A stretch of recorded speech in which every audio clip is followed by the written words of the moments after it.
Bonjour à tous, aujourd'hui nous allons nous intéresser à Antoine et Cléopâtre. Il s'agit d'une pièce de théâtre écrite par William Shakespeare dont la date de publication est 1623.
À Alexandrie, Philon se plaint à Démétrius de la façon dont leur général, Marc-Antoine, est tombé amoureux de la reine égyptienne Cléopâtre, ce qui lui a fait oublier son rôle en tant que l'un des trois chefs de l'Empire romain, les deux autres étant Lipide et Octave César. Cléopâtre et Antoine entrent. La reine demande à Antoine le degré de son amour, élément incalculable selon Antoine. Un messager de Rome vient apporter des nouvelles. Antoine dit qu'il a peu d'intérêt à entendre les nouvelles romaines, mais Cléopâtre lui dit qu'il doit écouter car il s'agit peut-être d'un ordre de congé de César ou des ordres de Fulvie, la femme d'Antoine. Antoine lui dit qu'il n'en a rien à faire de Rome et que son univers se situe dans ce pays, près de Cléopâtre. Antoine n'écoute pas le messager, il considère que chaque parcelle de temps devrait être occupée par le plaisir et l'amusement accompagné de Cléopâtre. Après le départ des amants, Philon et Démétrius expriment leur déception face au manque de respect de leur général pour César, et ils espèrent une amélioration pour l'avenir.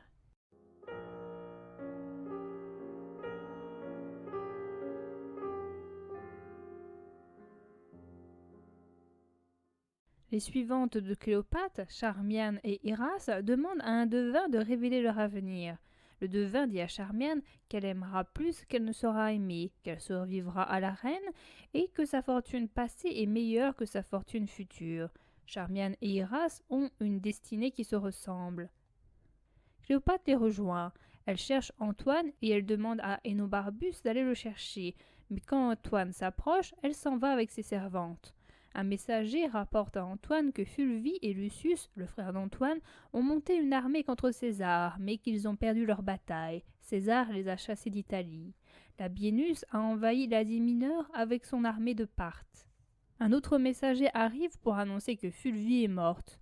Antoine pense au fait qu'il a longtemps souhaité la mort de sa femme, mais qu'il la regrette maintenant. Il pense à s'affranchir de la reine. Antoine appelle Énobarbus et lui dit qu'il faut qu'il parte tout de suite d'Égypte. Énobarbus lui dit qu'un tel départ serait mortel pour leur femme. Antoine lui révèle que Fulvie est morte, ce qui est pour Énobarbus un événement qui devrait être salué plutôt que pleuré. Antoine pense être utile en Italie à cause du retournement de situation dû aux actions de Fulvie, à cause des lettres de ses amis qui le somment de revenir, et à cause de Sextus Pompée qui a défié César. Bien qu'Énobarbus pense que l'Égypte a aussi besoin d'Antoine, il exécute les ordres d'Antoine afin de se rendre en Italie.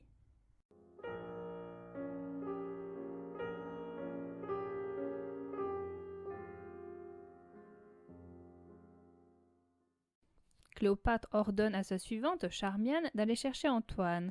Charmiane lui conseille, pour se faire aimer d'Antoine, de lui céder en tout. L'opinion de Cléopâtre est tout autre. Quand Antoine entre, Cléopâtre feint un évanouissement, puis elle déplore que Fulvie ait jamais donné à Antoine la permission de venir en Égypte. Elle demande comment elle a pu croire en la sincérité d'Antoine qui avait trahi sa femme. Antoine lui parle d'une guerre civile qui est sur le point d'éclater en Italie à cause de l'avancée de Sextus Pompée dans les cœurs des Italiens, mais aussi géographiquement. Il lui parle également de la mort de Fulvie. Cléopâtre remarque à quel point il pleure peu, et par comparaison, elle pense qu'il pleurera aussi peu après sa propre mort. Antoine lui exprime son attachement, puis il s'en va.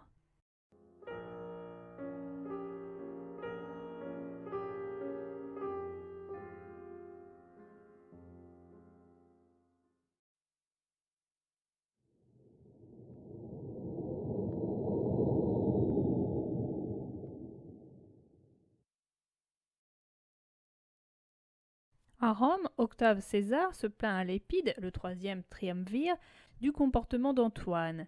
Il dit qu'il pêche, il boit, et les lampes de la nuit éclairent ses débauches. Selon César, ses actions ont fait qu'il a perdu une partie de sa virilité. Lépide tente de défendre Antoine, suggérant que ses faiblesses sont des traits hérités plutôt que choisis. César trouve que Lépide est trop indulgent. Il déclare que les actions d'Antoine pourraient être acceptées en temps de loisir, mais non en temps de crise en Italie. Un messager arrive avec la nouvelle que les forces de Sextus Pompée sont en position de puissance sur la mer et qu'il met à ses côtés les hommes qui obéissaient à César par la crainte. Octave César se souvient de tous les actes de bravoure d'Antoine et il aimerait que cet homme soit en Italie pour combattre à ses côtés. César et Lépide acceptent de lever une armée contre Sextus Pompée.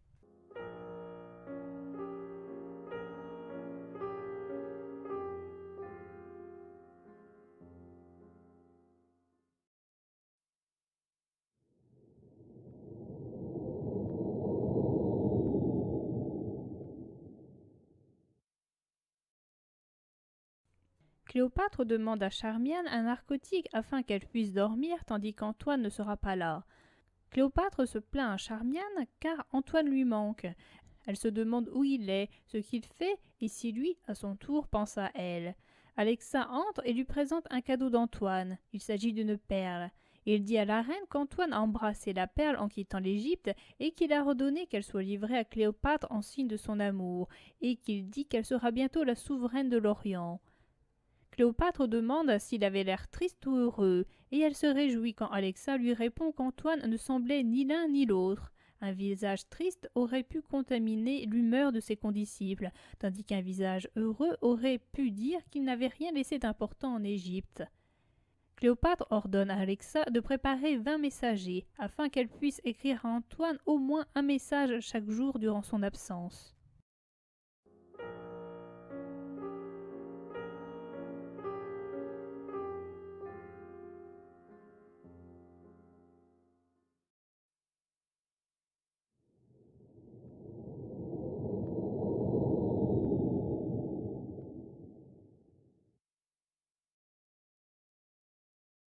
Sextus Pompée discute de la situation militaire avec ses lieutenants, Ménécrate et Ménas. Il se sent confiant de la victoire contre les triumvirs car elle contrôle la mer, car il est aimé du peuple romain et car Antoine est en Égypte. Ménécrate rapporte que César et Lépide ont levé une armée et un autre soldat, Varius, arrive pour leur dire qu'Antoine est à Rome. Ménas exprime son espoir que l'hostilité mutuelle entre César et Antoine donnera lieu à une bataille entre les deux triumvirs, mais Sextus Pompée prédit que les deux hommes se réuniront le temps d'échapper au danger le plus pressant.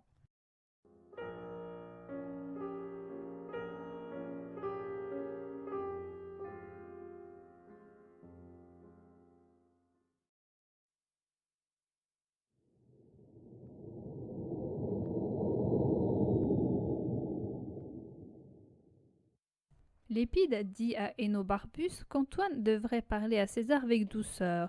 Énobarbus répond qu'Antoine parlera comme il a l'habitude de le faire. Antoine et César entrent et ils s'assoient pour parler.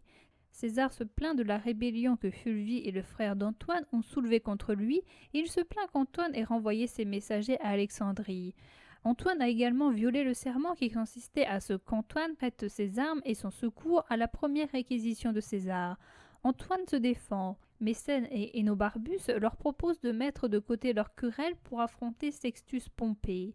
César pense à un lien qui pourrait les tenir étroitement. Agrippa suggère qu'Antoine épouse la sœur de César, Octavie. César accepte de donner la main de sa sœur. Antoine n'est pas contre. Antoine veut retrouver Sextus Pompée car il faut qu'il exprime sa reconnaissance puisqu'il a fait preuve d'égard envers lui et qu'il ne veut pas paraître ingrat. Antoine apprend de César que Sextus Pompée est près du mont Misène, qu'il est le maître sur mer et que ses forces terrestres augmentent de jour en jour. Avant d'aller voir Sextus Pompée, César et Antoine vont voir la sœur de César, Octavie. Énobarbus raconte à Agrippa la belle vie qu'il a vécue en Égypte. Il décrit la première rencontre entre Cléopâtre et Antoine qui a eu lieu sur le fleuve Cydnus. Énobarbus pense qu'Antoine ne pourra jamais quitter Cléopâtre malgré son mariage avec Octavie.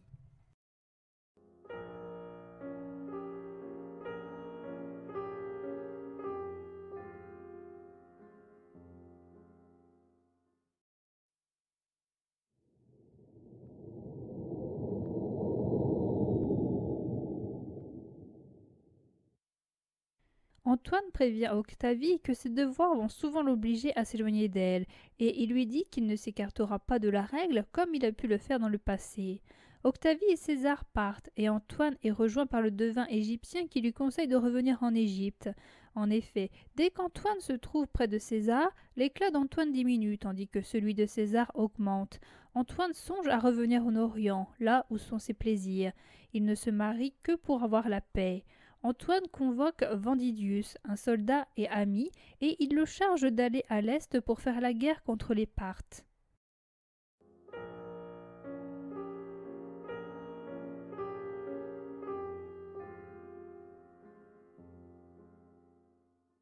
Lépide ordonne à Mécène et à Agrippa de rassembler leurs soldats et de se rencontrer au mont Misène, où ils affronteront l'armée de Sextus Pompée.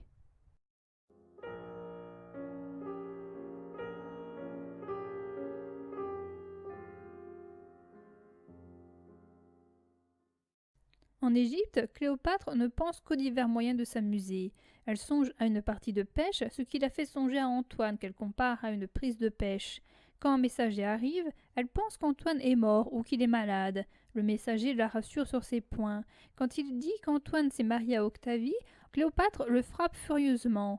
Quand elle tire un poignard, il s'enfuit. Elle demande à Charmian de le rappeler. Comme le messager a peur, elle lui dit qu'elle ne va pas le maltraiter. Il redit qu'Antoine s'est marié à Octavie, ce qui la fait entrer de nouveau en fureur. Elle lui dit de partir.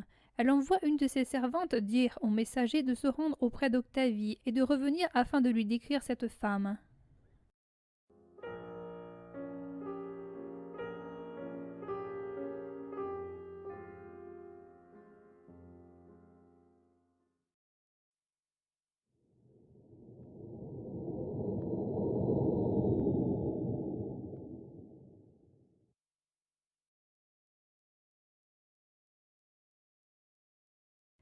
Avant de faire la guerre, Sextus Pompée et les triumvirs se rencontrent. Sextus Pompée dit à César, à Lépide et à Antoine qu'il se bat pour venger son père, dont les défaites causées par Jules César l'a conduit en Égypte où il a été tué. Antoine informe Sextus Pompée que malgré la force de ce dernier en mer, l'armée des triumvirs prévaudra sur la terre. Les trois hommes proposent à Sextus Pompée de régner sur la Sicile et la Sardaigne s'il acceptait de débarrasser la mer des pirates et d'envoyer du froment à Rome. Cet accord permettrait de ne pas faire la guerre. Sextus Pompée admet qu'il est prêt à accepter cette offre. Il dit qu'Antoine l'a offensé en ne lui exprimant pas de reconnaissance lorsqu'il a accueilli la mère d'Antoine en Sicile lorsque le frère d'Antoine et César étaient en guerre. Antoine assure à Sextus Pompée qu'il avait l'intention d'exprimer sa reconnaissance. Sextus Pompée veut que l'accord soit écrit, et il veut une fête avant de se séparer. Sextus Pompée invite les Romains à bord de son bateau pour le dîner, et les triumvirs le rejoignent. Énobarbus et Ménas restent en arrière pour discuter de leur exploit et du mariage d'Antoine avec Octavie. Énobarbus est sûr qu'Antoine reviendra inévitablement en Égypte. Après la conversation, les deux hommes vont dîner.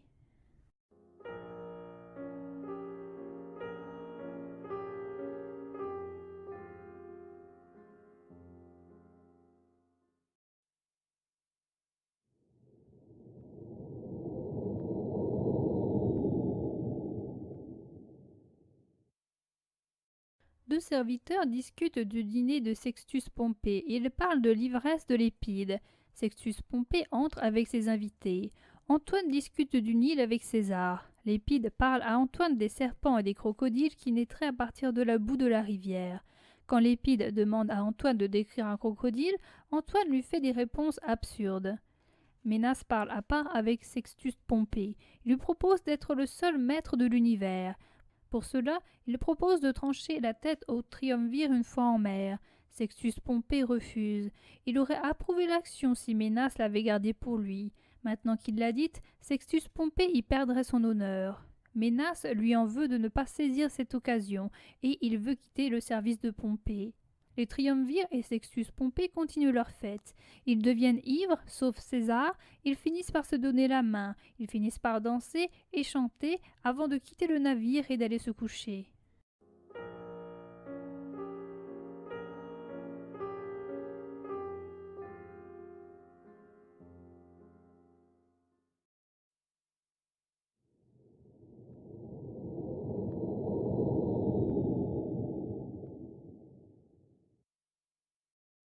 Ventitus, combattant pour Antoine, bat les Parthes, tuant le fils de leur roi.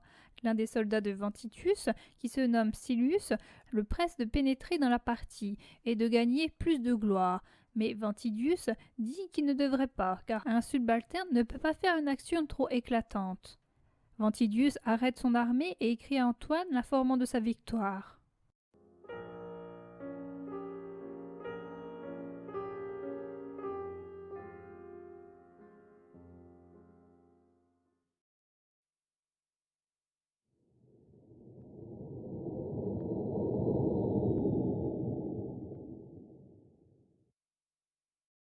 Agrippa et Enobarbus discutent de l'état actuel des choses. Sextus Pompée est parti.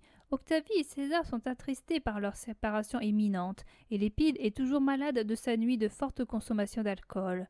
Agrippa et Enobarbus se moquent de Lépide, car il n'est pas grand-chose à côté de César et d'Antoine. Lépide, Antoine et César entrent. César fait ses adieux à Antoine et à sa sœur. Ces adieux sont difficiles. Antoine et Octavie partent, laissant Lépide et César à Rome.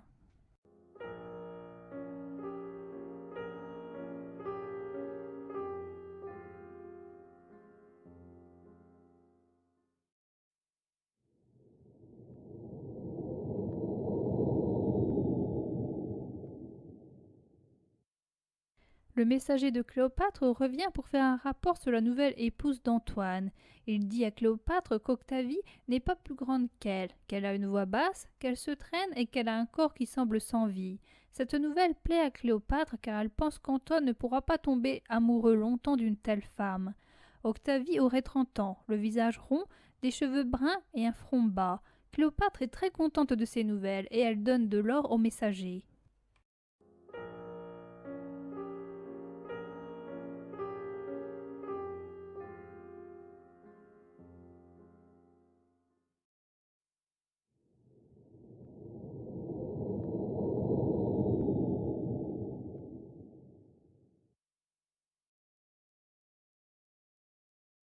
Antoine est en colère contre Octave car il a rallumé la guerre contre Sextus Pompée, car il a dit du mal d'Antoine et car il n'a pas écouté quand on parlait en bien d'Antoine. Octavie exhorte Antoine à ne pas croire tout ce qu'il entend et elle le supplie de maintenir la paix avec son frère. Si Antoine et César se battaient, se lamente Octavie, elle ne saura pas si elle doit soutenir son frère ou bien son mari. Antoine lui dit qu'il doit faire ce qu'il faut pour préserver son honneur, sans lequel il se perdrait lui-même. Néanmoins, il envoie Octavie à Rome pour rétablir la paix entre César et lui-même. Pendant ce temps, il se prépare à la guerre contre Sextus Pompée.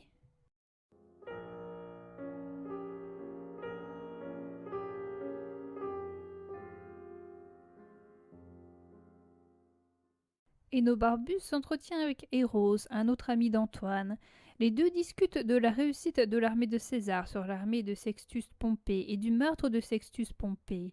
Héros rapporte que César a fait usage des forces de Lépide, mais qu'ensuite, après leur victoire, il a refusé à Lépide la gloire et l'égalité de rang. César a accusé Lépide de complot contre lui avec l'aide de Sextus Pompée, et il l'a jeté en prison. Enobarbus rapporte que la flotte d'Antoine est prête à naviguer pour l'Italie et contre César.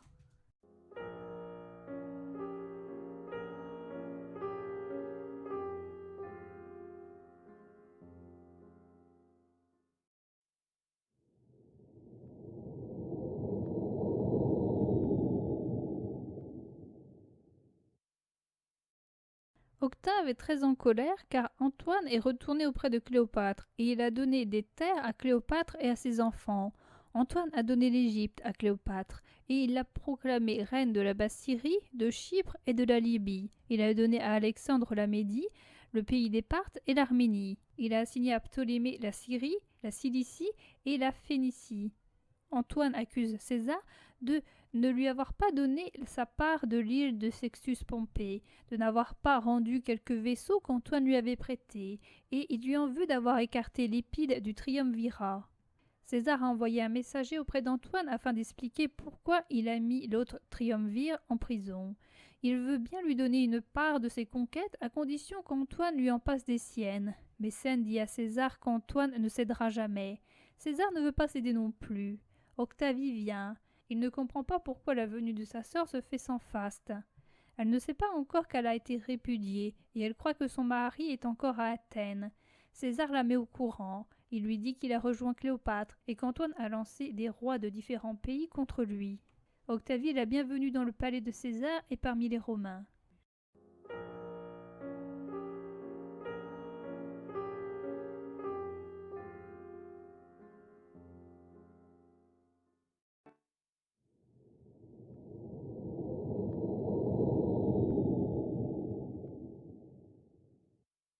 Cléopâtre dit son désaccord envers Énobarbus, qui a dit que la présence de Cléopâtre à la guerre n'était pas convenable et qu'elle embarrassera Antoine qui, au lieu de penser à la guerre, va penser à Cléopâtre. Entre Antoine et Canidius. Antoine est étonné que César ait pu voyager si vite. César l'a défié de se battre sur mer et c'est ce que veut faire Antoine. Canidius et Énobarbus lui conseillent de ne pas se battre en mer. La mer est l'avantage de César et non celui d'Antoine. Cléopâtre propose ses 60 vaisseaux. Antoine donne à Canidius le commandement sur terre, tandis qu'Antoine et Cléopâtre iront sur la mer. Un soldat vient et il dit à Antoine le danger de combattre sur la mer, vu la piètre qualité des bateaux. Mais Antoine n'en a que faire et il sort. Canidius remarque que le soldat a raison, mais ils ne sont plus, comme il le dit, que les soldats de ses femmes. Il commente la rapidité d'approche de César, puis il va préparer les défenses terrestres.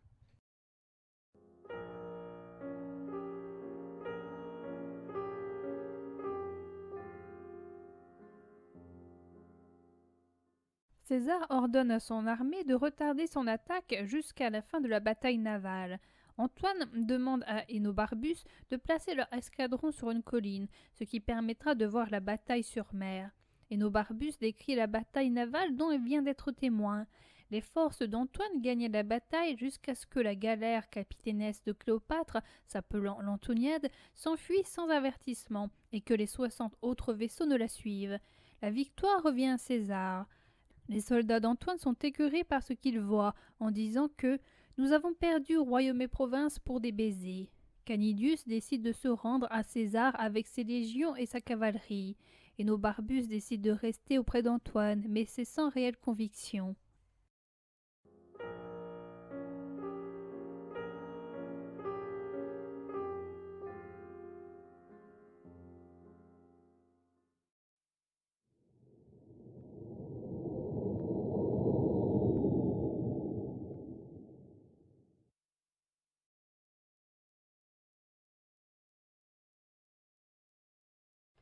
Antoine a honte d'avoir fui, d'avoir tourné le dos à l'ennemi. Il est honteux également de l'avoir fait faire à ses hommes.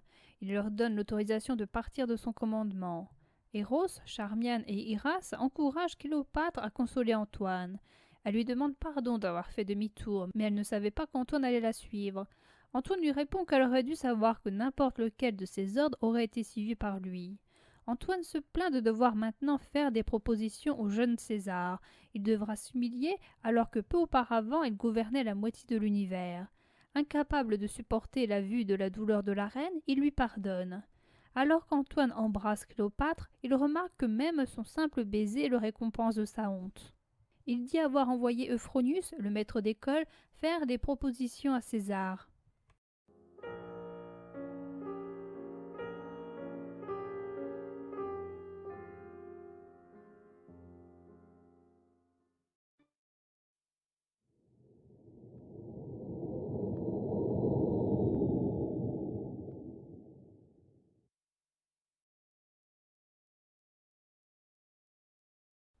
César est avec Dolabella et Tyréus, deux de ses partisans, quand l'ambassadeur d'Antoine arrive avec la demande de son maître. Antoine demande à être autorisé à vivre en Égypte, ou du moins à vivre en tant que simple citoyen à Athènes. Cléopâtre demande le droit de transmettre l'Égypte à ses héritiers.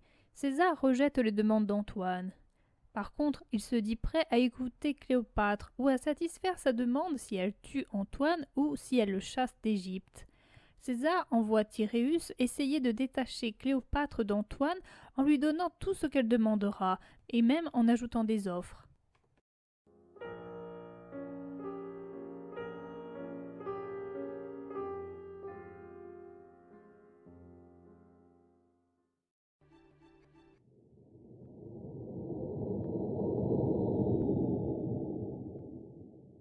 Cléopâtre demande à Énobarbus à qui revient la faute de la défaite. Énobarbus lui répond que la faute revient à Antoine. Il n'avait qu'à faire passer sa raison avant son cœur. Euphronius apporte la réponse de César à Antoine.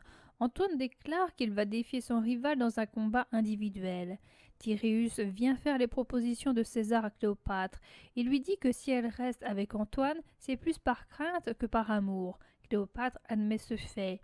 Énobarbus va demander si cela est vrai à Antoine. Tyréus fait sa proposition. Elle aura ce qu'elle veut à condition qu'elle quitte Antoine et vienne dans le camp de César. Cléopâtre est prête à se prosterner devant César. Antoine entre avec Énobarbus. Antoine est très en colère et il demande à ce que Tyréus soit fouetté jusqu'à ce qu'il demande la miséricorde. Ensuite, Tyréus devra être ramené vers lui. Antoine est en colère contre Cléopâtre qui l'a trahi et il lui reproche toutes ses coucheries passées. On ramène Tyréus fouetté. Il peut revenir vers César et ainsi lui servir de leçon. Antoine reproche à Cléopâtre de ne rien ressentir pour lui. Cléopâtre dément ce fait et Antoine est satisfait. La flotte d'Antoine est rassemblée et une grande partie de ses forces terrestres reste intacte et est prête à attaquer de nouveau César. Énobarbus, qui a observé cette scène, décide de partir car il pense que son maître n'a plus de raison.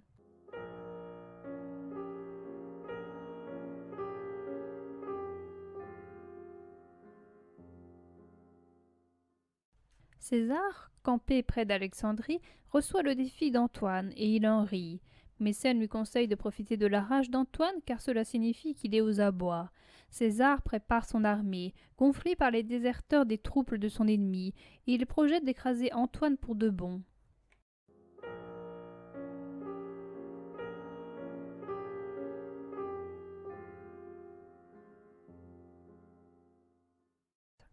Énobarbus fait savoir à Antoine que César a refusé de le combattre. Antoine demande pourquoi, et Énobarbus suggère que César pense que le combat sera inégal. Antoine déclare qu'ils combattront le lendemain sur terre et sur mer. Soit il survivra, soit il mourra. Il remercie ses serviteurs pour leur fidèle service et il les avertit que cette nuit pourra être la dernière où ils le serviront. Quand Énobarbus et ses serviteurs se mettent à pleurer, Antoine leur dit de ne pas donner de sens sinistre à ses paroles. Il les exhorte à faire de cette soirée une fête.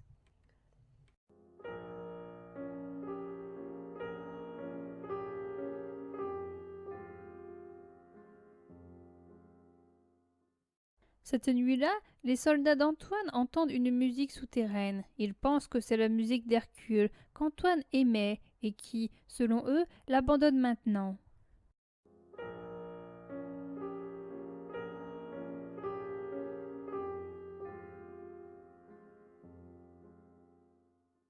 Le lendemain, Héros amène l'armure d'Antoine et il aide son maître à l'enfiler.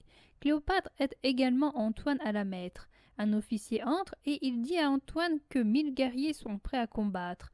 Antoine embrasse Cléopâtre avant de partir. Charmian amène Cléopâtre à son appartement.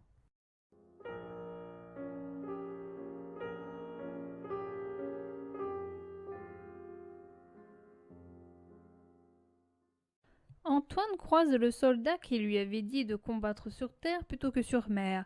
Antoine regrette de n'avoir pas écouté ce conseil. Le soldat lui dit que s'il avait écouté, alors plusieurs rois et Énobarbus seraient encore à ses côtés. Antoine ne savait pas qu'Énobarbus avait quitté son service. Antoine envoie Héros apporter à Énobarbus son trésor et lui faire ses adieux.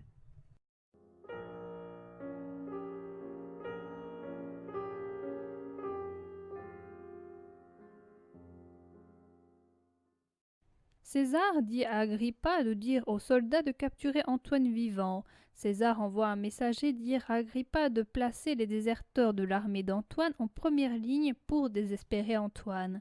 Énobarbus reçoit le trésor envoyé par Antoine, et il est submergé par la culpabilité, réalisant qu'il est devenu un lâche. Décidant qu'il préfère mourir plutôt que de se battre contre Antoine, il part à la recherche d'un fossé dans lequel mourir.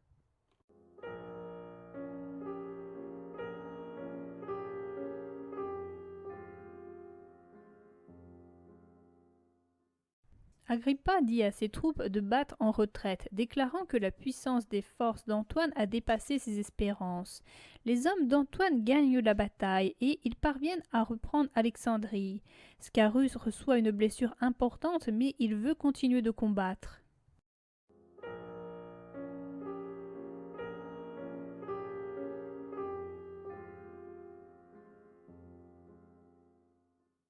César a été repoussé jusqu'à son camp. Antoine revient de cette partie de guerre, jurant de détruire complètement l'armée de César le lendemain. Il loue ses soldats pour leur bravoure. Quand Cléopâtre entre, Antoine lui explique les exploits du jour. Antoine demande à Cléopâtre de féliciter Scarus, l'un de ses plus courageux soldats. La reine promet à cet homme un costume d'armure dorée ayant appartenu à un roi. Antoine veut emmener Cléopâtre avec lui pour une marche triomphante dans les rues d'Alexandrie, afin de marquer cette réussite.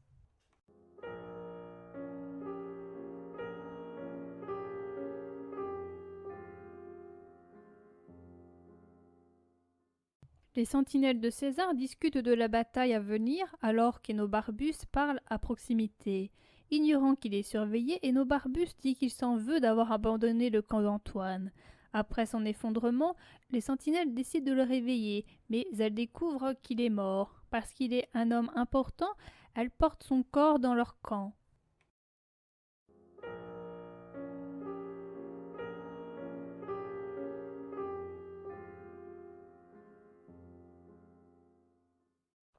Antoine détermine que César a l'intention de l'attaquer par la mer et il se déclare prêt à l'affronter ainsi. Scarus et Antoine sortent voir les mouvements et les ordres de bataille de la flotte de César. César retient ses armées sur terre, se préparant à attaquer Antoine en mer. Antoine part pour assister à la bataille navale dont il donnera des nouvelles à Scarus. Scarus, dans un aparté, condamne la flotte de Cléopâtre comme étant faible et il déplore que les devins refusent de partager leurs connaissances sur l'issue de la bataille. Antoine se rend compte que sa flotte s'est rendue auprès de César et il pense que Cléopâtre l'a trahi. Il songe à se venger d'elle. Réalisant sa situation difficile, Antoine ordonne à Scarus d'ordonner à son armée de fuir. Seul, le général accuse Cléopâtre d'être une enchanteresse qui l'a traînée dans l'abîme. Lorsque la reine entre, Antoine la chasse en menaçant de la tuer pour sa trahison. Il voudrait que César la montre à Rome comme une bête curieuse et qu'elle soit détestée de tous là-bas. Cléopâtre sort et il dit qu'elle mourra.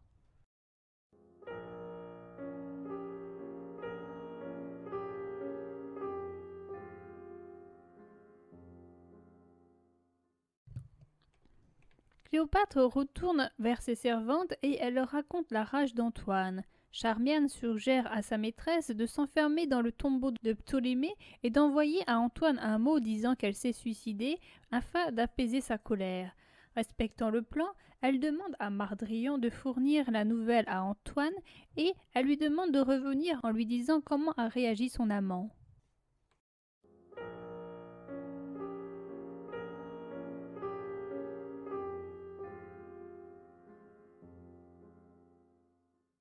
Antoine dit à Héros que le monde qui l'entoure est devenu flou depuis que l'amour de Cléopâtre l'a trahi. Mardian arrive avec son faux rapport sur la mort de la reine, ajoutant que ses derniers mots étaient « Antoine, généreux Antoine ». Antoine dit à Héros d'enlever son armure. Il veut rejoindre Cléopâtre dans la mort. Il demande à Héros de le tuer. Héros lui avait juré de le tuer un jour si les circonstances l'exigeaient. Horrifié, Héros refuse. Antoine insiste et Héros finit par se jeter lui-même sur son épée. Il meurt rapidement. Antoine décide de faire de même, mais il se rate. Il demande aux soldats de l'achever, mais personne ne veut le faire. Diomède vient à lui pour lui annoncer que Cléopâtre n'est pas morte. Antoine demande à des soldats de transporter son corps jusqu'à Cléopâtre.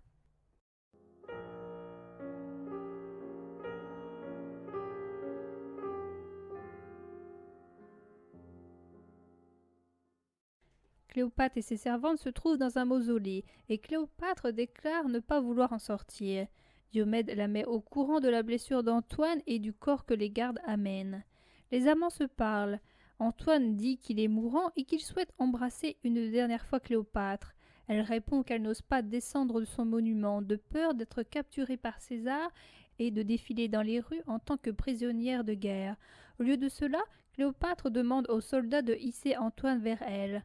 Antoine conseille à la reine de se jeter sur la miséricorde de César, en faisant confiance à l'honnêteté de l'ami de César, qui s'appelle Proculeius.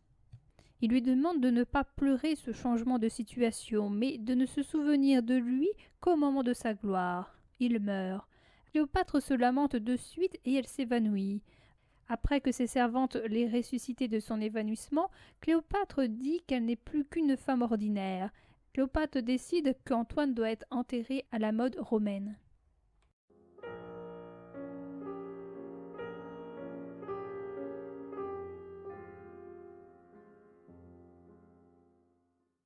César ordonne à Dolabella de demander à Antoine de se rendre.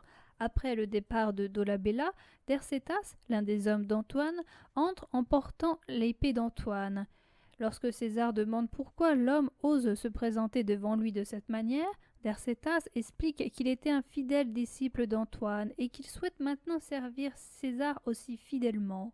César s'interroge sur le sens de ce renversement et Dercétas explique que son maître s'est suicidé.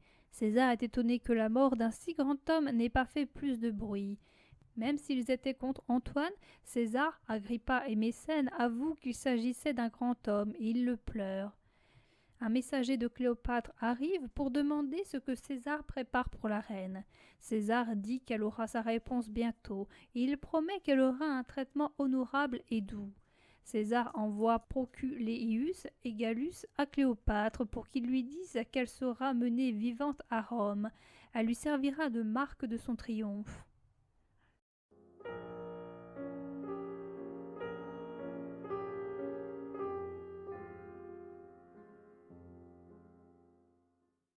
Proculeius arrive au monument de la reine. Cléopâtre se souvient qu'Antoine lui avait dit de faire confiance à cet homme, et elle dit aux Romains qu'elle espère que l'empereur permettra à son fils de gouverner l'Égypte. Proculeius l'assure que César sera généreux avec elle. Pendant ce temps, ses soldats, s'étant glissés dans le monument, se déplacent pour s'emparer de Cléopâtre. Proculeius ordonne aux soldats de garder la reine jusqu'à l'arrivée de César. La reine a dans sa main un poignard. Elle espère se suicider avant d'être capturée, mais Proculeius la désarme. Cléopâtre dit qu'il existe d'autres moyens de mourir et qu'elle ne se laissera jamais porter à travers Rome comme un trophée du triomphe de l'Empire. Dolabella dit à Proculeius que César l'appelle et il prend le relais auprès de Cléopâtre. Avant qu'il ne parte, Cléopâtre dit à Proculeius de dire à César son envie de mourir. Cléopâtre parle à Dolabella de son songe au sujet d'Antoine. César arrive et il cherche à ce que la reine ne se suicide pas. Elle lui donne toutes ses richesses et elle dit n'avoir rien gardé pour elle. Lorsque Cléopâtre demande à son trésorier, Séleucus, de confirmer qu'elle a tout donné à César, le trésorier la contredit. César assure à Cléopâtre qu'il ne désire pas sa richesse, car il ne se considère pas comme un marchand. Quand César part, Cléopâtre donne en cachette des ordres à sa servante. Dolabella revient pour la garder.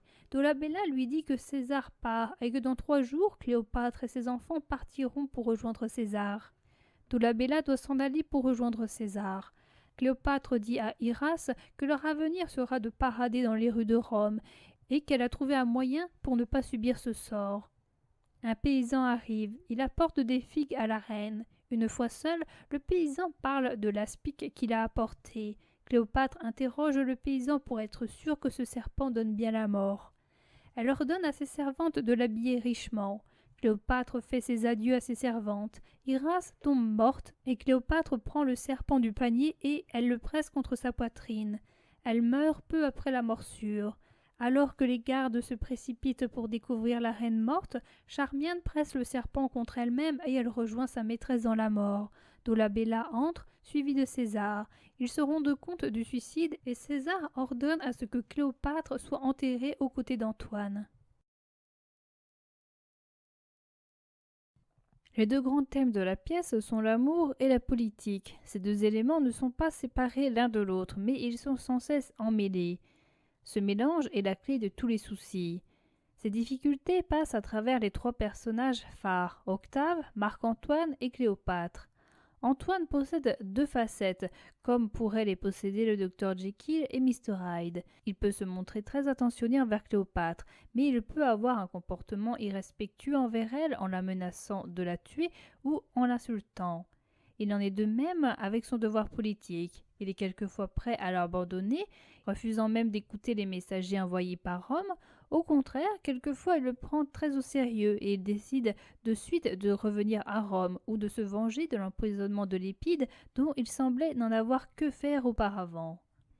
Il rejette souvent la faute sur Cléopâtre. S'il a fait telle ou telle erreur, c'est à cause de Cléopâtre qu'il a soumis à un enchantement qui lui a fait perdre l'esprit.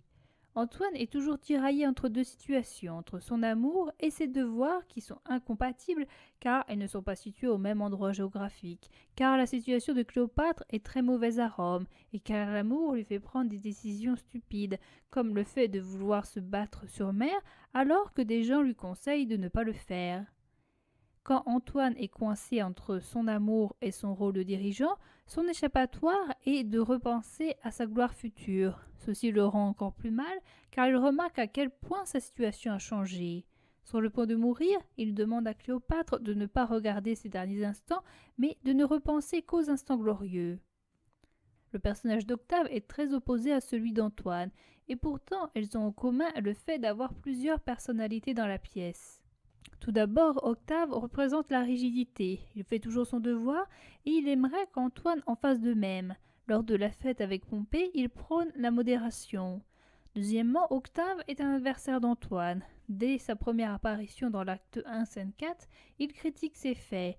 Quand Antoine est de retour à Rome, il l'accable de reproches. Une paix semble être scellée après le mariage d'Antoine avec Octavie, mais celle-ci est vite détruite et Octave entre ouvertement en guerre contre Antoine. Troisièmement, Antoine peut se montrer parfois cruel, comme quand il envoie Lépide en prison, mais il peut se montrer mi-clément, mi-cruel lorsqu'il accepte d'accorder un traitement doux à Cléopâtre, et il peut se montrer humain comme lorsqu'il pleure quand Antoine est mort ou lorsqu'il fait en sorte que le corps de Cléopâtre soit enterré aux côtés d'Antoine. Quant à Cléopâtre, elle possède elle aussi plusieurs facettes. Cléopâtre, quand elle est vue par les Romains, possède une image très négative. Elle est vue comme une prostituée. Philon et Démétrius en parlent négativement dès l'acte 1, scène 1, et les avis négatifs sont répétés plusieurs fois dans la pièce. Du point de vue d'Antoine, les avis diffèrent. Il peut se montrer très dur envers elle, comme quand il lui reproche d'avoir fait demi-tour avec son bateau. Il peut se montrer aussi très gentil, comme quand il lui offre une perle envoyée par son messager.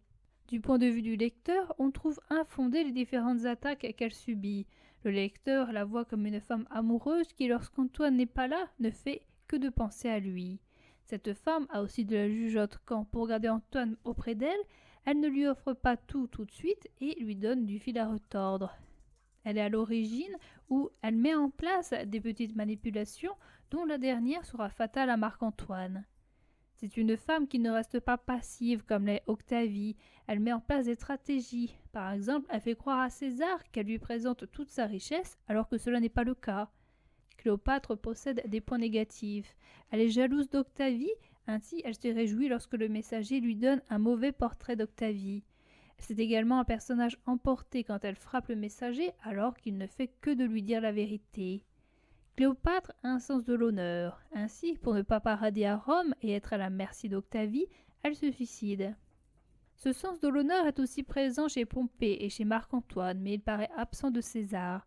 Il est présent chez Marc-Antoine quand il dit à Octavie qu'il ne peut pas rester sans rien faire face à Octave, car sans son honneur, il n'est plus rien. Il est présent chez Pompée quand il refuse que son homme Ménas tue les hommes du triumvirat, car cela porterait atteinte à son honneur. César semble être dépourvu d'honneur. Il marie sa sœur à un homme qu'il n'apprécie pas. Il jette l'Épide en prison. Ses idées sont la conquête du pouvoir et l'opinion. César veut paraître comme généreux auprès des Romains. Il tient cette opinion. Il dit plusieurs fois qu'il va se montrer généreux, et ses hommes le disent aussi plusieurs fois. La vérité est tout autre. Donne-moi ma robe, mets-moi ma couronne. Je sens en moi des désirs impatients d'immortalité. C'en est fait. Le jus de la grappe d'Égypte n'humectera plus ses lèvres. Vite, vite, bonne Iras, vite. Il me semble que j'entends Antoine qui m'appelle. Je le vois se lever pour louer mon acte de courage. Je l'entends se moquer de la fortune de César. Les dieux commencent par donner le bonheur aux hommes, pour excuser le courroux à venir. Mon époux, je viens. Que mon courage prouve mes droits à ce titre. Je suis d'air et de feu, et je rends à la terre grossière mes autres éléments. Bon, avez-vous fini? Venez donc, et recueillez la dernière chaleur de mes lèvres. Adieu, tendre Charmiane. Iras, adieu pour jamais. Mes lèvres ont-elles donc le venin de l'aspic? Quoi, tu tombes? As-tu pu quitter la vie aussi doucement? Le trait de la mort n'est donc pas plus redoutable que le pinceau d'un amant qui blesse et qu'on désire encore? Es-tu tranquille? En disparaissant aussi rapidement du monde, tu lui dis qu'il ne vaut pas la peine de lui faire nos adieux. Dissous-toi, épais nuage, et change-toi en pluie, que je puisse dire que les dieux eux-mêmes pleurent. Cet exemple m'accuse de lâcheté. Si elle rencontre avant moi mon Antoine à la belle chevelure, il l'interrogera sur mon sort, et lui donnera ce baiser qui est le ciel pour moi. Viens, mortel aspic, que ta dent aiguë tranche d'un seul coup ce nœud compliqué de la vie. Allons, pauvre animal venimeux, courrouce-toi et achève. Oh, que ne peux-tu pas parler pour que je puisse t'entendre appeler le grand César un âne impolitique? Oh, astre d'Orient! Cesse tes plaintes, ne vois-tu pas mon enfant sur mon sein qui endort sa nourrice en tétant? Oh, brise-toi, mon cœur. Oh, toi, suave comme un baume, doux comme l'air, tendre. Oh, Antoine. Allons, viens, toi aussi. Pourquoi rester plus longtemps?